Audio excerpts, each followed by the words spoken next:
The Bernani May people live in western Papua, the Indonesian part of the island of New Guinea.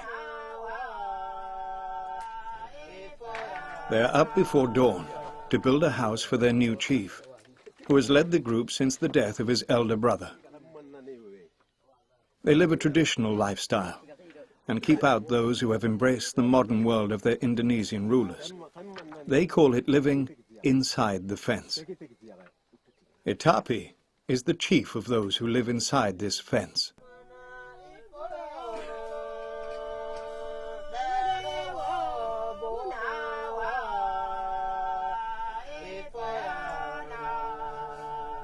Itapi recently took over the leadership of this group and wants to make it clear that his position was given to him by God.